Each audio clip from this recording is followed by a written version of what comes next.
जय साथियों, आज मैं वीडियो अपलोड करने का मतलब यह है कि मेरिट कैसे बनते हैं, यानी सी एग्जाम जो क्वालिफिकेशन करते हैं हर फिजिकल और रिटेन और बीम और रनिंग जो दौड़ करके निकालते हैं, तो मेरिट कैसे बनता है। तो सबसे पहले मैं बता देना चाहता हूं, जीडी, ट्रेडमैन, क्लर्क और एनए और टेक्निकल का होता है। तो सबसे पहले मैं आप लोगों को जीडी और ट्रेडमैन के बारे में बताना चाहता हूं। रिटेन जो होता है यानी एग्जाम जो होता है वो 100 नंबर का होता है। एक्सीलेंट बीम जो लाते हैं वो आपको 40 नंबर का आता है। जैसे आप बीम लगाते हैं 6, 7, 8, 9 और 10, 10 पे आपको 40 नंबर, 6 पर 16 यानी पास होते हैं, और 21 भी होता है, 27 भी होता है, 33 भी और 40 भी होता है। उसी प्रकार रनिंग जो दौड़ होता है 2 प्रकार का होता है। अगर जो पास करते हैं यानी उसको 48 नंबर मिलता है, और जो एक्सीलेंट लाते हैं वो 60 नंबर यानी 200 नंबर का होता है। अब आते हैं अब क्या करते हैं लड़के, रिटेन यानी सबसे पहले आपका बीम और दौड़ जो होता है, मान लीजिए कोई विद्यार्थी 64 नंबर लाया यानी दोनों मिलकर के, और रिटेन में बोलता है मेरा तो कम नंबर है, मैं क्या करूं, कैसे पढ़ूं। तो मैं कहना चाहता हूं कि अगर आपको बीम और रनिंग में कम है तो रिटेन में ज्यादा नंबर लाओ। मान लीजिए 90 नंबर ला दिया तो आपका बन गया 154। अगर यही विद्यार्थी 100 में 100 फिजिकल है, अब वो बोलता है कि हम पढ़ूं क्यों, बात सही है। वो अपने को क्या बनता है, मोच पे दाव देने लगता है और सीना तान के चलता है। तो वो क्या करता है, 64 नंबर ला दिया। मान के चलिए कि 64 नंबर लाया, यानी आपका 40 हो गया और 100 यानी 164 नंबर लाया है, और ये 90 नंबर लाया तो एक 154 हुआ, और ये सिर्फ 64 नंबर लाया तो आपका 164 नंबर हुआ। तो इसलिए मैं कहना चाहता हूं आप लोगों से कि अगर आपका बीम में और रनिंग में कम है तो रिटेन में ज्यादा से ज्यादा नंबर लाए। लेकिन मैंने बहुत से लड़कों को मैंने देखा और देखता हूं, समझाता हूं, एक्सीलेंट वाला क्या करता है, सीना तान के चलता है, पढ़ाई में नहीं पढ़ता है। और जो फिजिकल में कम नंबर आता है यानी 64 नंबर कम आता है, तो वो क्या करता है, रोने लगता है कि हम तो सर कम फिजिकल है। तो मैं दोनों को बता देना चाहता हूं, जब तक आपका परीक्षा न हो जाए, परीक्षा समाप्त न हो जाए, तब तक आप तैयारियां करते रहें और पढ़ाई को जारी रखें जब तक आप सफल नहीं होते हैं, जब तक आपका एग्जाम समाप्त नहीं होता है। ज्यादा से ज्यादा नंबर कम, जिसका फिजिकल कम नंबर है वो रिटेन में ज्यादा लाए। तो इसलिए मैं कहना चाहता हूं दोनों जब पढ़ेंगे तब, लेकिन ऐसा मैं नहीं देखता हूं। एक्सीलेंट वाला सीना तान के चलता है और बी जो फिजिकल कम नंबर आता है वो रोता है। तो रोने की बात नहीं है, अगर इसमें कम है तो इसमें ज्यादा लाइए, अगर इसको भी और पढ़ाई करते, मैंने देखा एक्सीलेंट वाला भी फेल हो जाता है। क्यों, वो पढ़ाई को जारी नहीं रखता है। अब इसमें एनसीसी होता है तो उसके लिए दोनों को जरूरत नहीं पड़ता है, यानी किसी एग्जाम में तो डायरेक्ट मेडिकल रिटेन जो भी हुआ, मेडिकल और प्लस जो आप फिजिकल किए उसको जोड़ करके एनसीसी किए हैं तो आप क्वालिफाई करते हैं, यानी कि भर्ती हो जाते हैं। उसी तरह जीडी का भी होता है।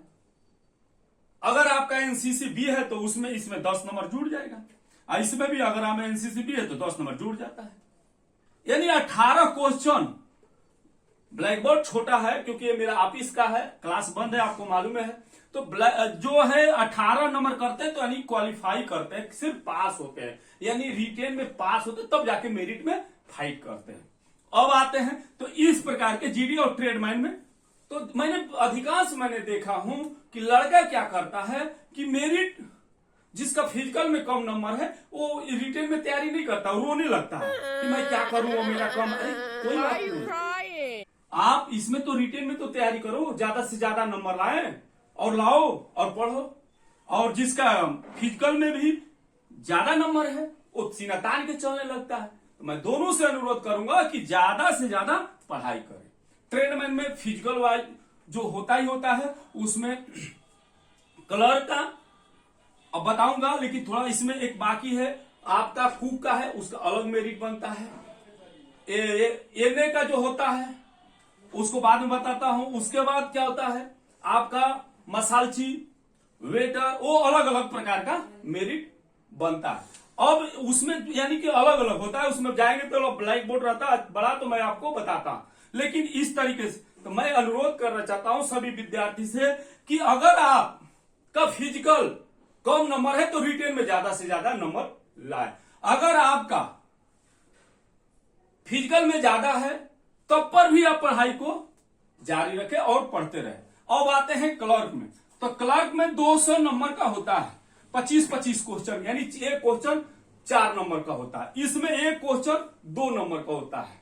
अब आते हैं आपका 25, इसमें 9 क्वेश्चन यानी कि जीके, जीएस, मैथ और प्लस इंग्लिश का 9 नंबर, यानी 9 क्वेश्चन करते हैं तब जाके क्वालिफाई होते हैं। यानी कि आप मान के चलिए एक में यानी जीके, जीएस, मैथ में 25 क्वेश्चन कर दिया और इंग्लिश में एक यानी 7 क्वेश्चन या 8 क्वेश्चन भी करते तब पर भी वो फेल हो जाते हैं। कलर का ऐसा है 9 क्वेश्चन यानी इसमें 25 तो 9 उसमें करना ही पड़ेगा। अगर आप मैथ में 9 को यानी 25, इंग्लिश में अगर आप इंग्लिश में 25 क्वेश्चन कर देते हैं तो मैथ में भी 9 क्वेश्चन करना ही पड़ेगा। यानी कि 9 क्वेश्चन से 5, जैसे कि मैंने आपको बताया 18 क्वेश्चन में क्वालिफाई करते हैं, इसमें 9 क्वेश्चन में क्वालिफाई करते हैं, उसके बाद मेरिट बनता है। तो इसमें 25 क्वेश्चन मान लीजिए जीके, जीएस, मैथ में किए और आपको 9 क्वेश्चन करके अब ज्यादा से ज्यादा नंबर लाते हैं तब जाके आपको मेरिट बने। यानी इसमें फिजिकल का मायने नहीं रखता, सिर्फ रिटेन में यानी कि 9 क्वेश्चन जीके, जीएस, मैथ करते हैं तो पास होते हैं और इंग्लिश में 9 क्वेश्चन सिर्फ करते हैं तो पास होते हैं। अब उसमें ज्यादा यानी दोनों बराबर भी नहीं लेके यानी 9 क्वेश्चन करना ही पड़ेगा आपको, दोनों में कोई भी, तब जाके आपको मेरिट। अब एनए में न कहीं से भी न यानी 1 से 50 क्वेश्चन होता है, कहीं से भी ज्यादा नंबर ला। उसी प्रकार टेक्निकल में कहीं से भी आप नंबर ज्यादा लाते हैं तो आपका मेरिट बनता है। यानी कहीं से भी आप नंबर लाए, यानी एनए में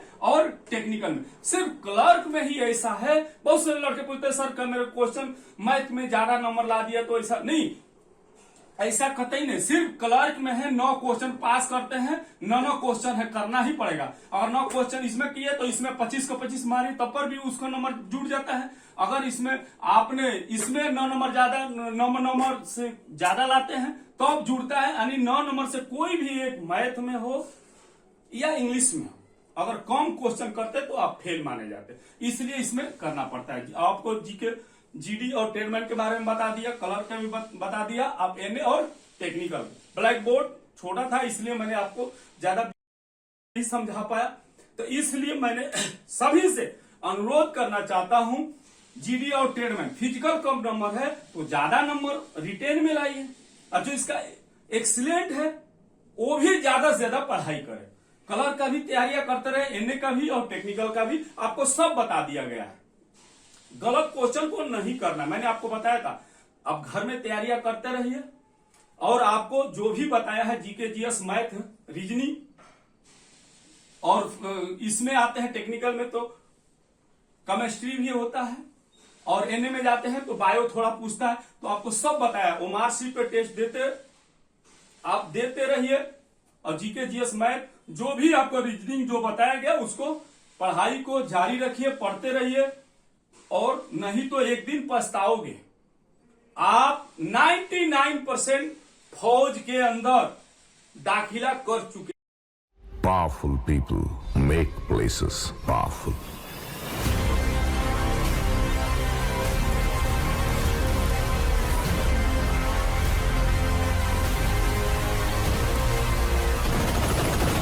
सिर्फ 1% मैं मानता हूं, 1% मैं मानता हूं कि आप नहीं किए, वो है एग्जाम। अगर आप कभी सोचे कि आप रनिंग में, चेस्ट में, हाइट में, वेट में, मेडिकल में पास हुए हैं, अगर नहीं पढ़ाई करते हैं, अगर फेल हो जाते हैं, आगे क्या करेंगे?